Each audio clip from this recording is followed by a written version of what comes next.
орысчарақ сөйлейсің, ана қырғыз тілінде. Орысша жауап бербейін. Орысша жауап бербейін, неге жауап бербейсіз? Неге жауап бербейсіз? Не жауап бербейсіз, Илюш баке? Қырғызша, орысша еметеді. Неге? Қандай дейді, ал өзімнің еркім. Ал өзімнің еркім да дейін. Мен орысша емете алмадым. Хорошо анда, отырыңыз. Біз сізді сұрау қоямыз анда.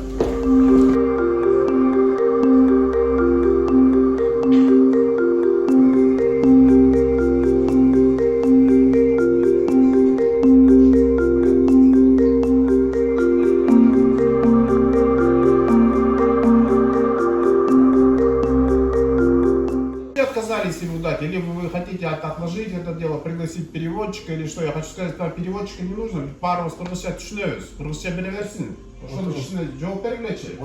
Урматтуу сот, мен силерге оплот берем азыр. Анткени силер айтып атасыз, Не угрожайте, садитесь, не угрожайте. Я вам не угрожаю, я вам разъясняю закон. Садитесь, пожалуйста.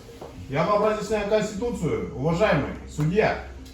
Пожалуйста, ответьте сейчас, вот, в присутствии всех здесь, в присутствии публики, почему вы отказались сейчас допрашивать Öndürüşe Токтонасырова? Потому что он будет говорить на кыргызском языке или как? Садитесь, пожалуйста. Вы же ранее Нет, удовлетворили вы вопрос. объясните, пожалуйста. Давайте не будем, садитесь. Не, вы же Вы удовлетворили объясните, вопрос. пожалуйста. Вы мне дадите провести процесс? Кыргызча берем. Материалдың барлығы орыс тілінде жүргізілген. Эми ага мен күнөөкөр эмесмин да, мен күбөмүн.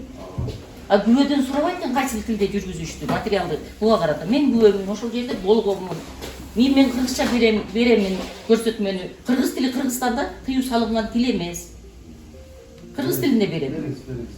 Анда Токтонасыров чыгып турсун, мен берейин, анан бул киши дагы суралсын. Бул да кыргызча берет да. Өзүбүздүн тилде эми сүйлөтпөй коесуңар.